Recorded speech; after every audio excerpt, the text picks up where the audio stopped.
Today on another wrong mistranslation, Throné has a potency up skill that is taken and copied from Alphan skill, because Alphan skill is this 1x hit thing that gets stronger the lower his HP is. However, Throné potency up has none of that requirement, but they just took over the you must be at 10% HP or lower for this maximum potency, and they just put it over Throné. Gosh darn it. Throné is here after like a whole chapter late, but Throné being here probably mean that next week unit will be Pyro. She is a dagger DPS and support who mainly focusing on one mechanic of her is that the faster she acts, the better whatever she does. Also, she has a very high base speed, like 565, like my gosh. Sneak Rush or Stealth Assault right now in the end. I kind of wish they didn't change the name. It was literally say Sneak Rush in JP. Stealth Assault is a 3-hit random dagger. Most of the time it's 6-hit because it's kind of going first. It's her main shield shaving skill and also her main way of inflicting dagger resistance down. Stack with other swords and then you get an easy 30% resistance down. You can stack it with like Sarisa and Sonya. I don't think that Modular has dagger rest down though, so it's probably only those two. Surprise attack is her main new skill. The faster you go, the more powerful it is, up to time 2 power. So the potency of the skill with max boost is 400, so if you go first, this will be 800 potency. One hit 800. And stealth attack is her main AoE skill. Inflict debuff is a nice bonus, we can stack with other swords. But that's it. Sometimes you want to switch it with the triple Y burst that can also shield shave, but you either switch between this skill or the other skill. Depending on the situation.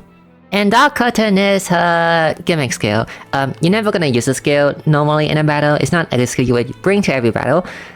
Sometimes you need the enemy to miss that one attack because that one attack hit very hard, maybe in a hard boss fight or something, so you use the skill. But overall, kinda does not have magic stats, so the skill doesn't do that much damage, and the effect in most unit, like on most enemy, it doesn't worth it. If someone hit you multiple times, then that one extra hit of missing physical stack on the enemy is not really worth it.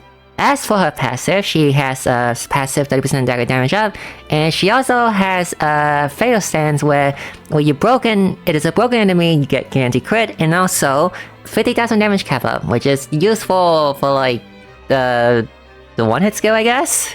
Latent Power and Leave No Trace, same thing as the original game, you get double cast. This skill is like, you use this on the turn that you break, on the turn after you break the enemy. Because Throné is the one that's going first, Throné will always be the one that's break the enemy, and on the second turn you will spam the surprise attack with this latent power, so it's a 2-hit nuke. And the ultimate is the ultimate. In the case where your one-hit nuke is gonna hit the damage cap, which is like all the time by the way, the skill you can use this as an alternative for dealing damage. Kinda sucks that it does not get the benefit from latent power, so you can't double cast this, but it's still a decent 5-hit. So overall, Throné is a decent dagger DPS. She is comparable to like Modular and Darion was, but overall, the damage isn't that super standing out. Reason being is that she have a one-hit nuke in 2025, my gosh. Like, the game scares so much now you're gonna hit damage cap all the time, and she doesn't even have enough damage cap to support that one hit.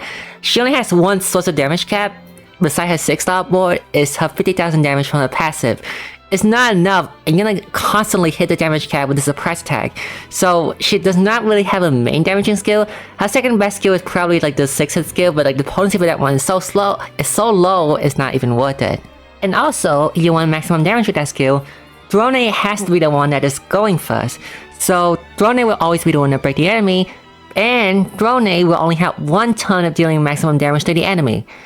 You can like bypass this with like Solan Fire Flaming Lance thing from the sky. However, there's no guarantee that the enemy is also way to fire or lance when you're using that. So Throné being the breaker and damagers kind of sucks. And yes, there's another DPS that is like Throné who is also being the breaker and also the damager, which is Ochette.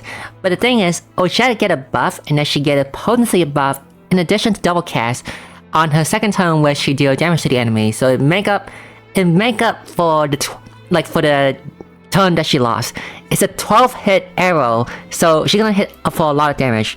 For Throné, it's a 2-hit at max, and that's with latent power. If you want a strong dagger DPS, then Pyro is probably next week, and he deals much more damage than Throné is. Throné as a unit is much more of a dagger support than dagger damage. The damage is a bonus. Her main job is to spam a 6 hit and also inflict dagger resistance down and also auto debuff. But that's it. Usually, this is where my review video would end. However, I realized that Square stopped posting trailer for new character for Ian. So to fix that, and also so that people can see this character in action and that might influence on if they want the character or not, I will add a skill showcase to the end of my review video from now on. So I hope you guys like it. 蛇は素早いよ。遅いね。ぬるいね。ちょっと飛ばすよ。バイバイ。闇に落ちな。あらよっと。トロイね。あらよっと。トロイね。バラさせてもらう。お次は。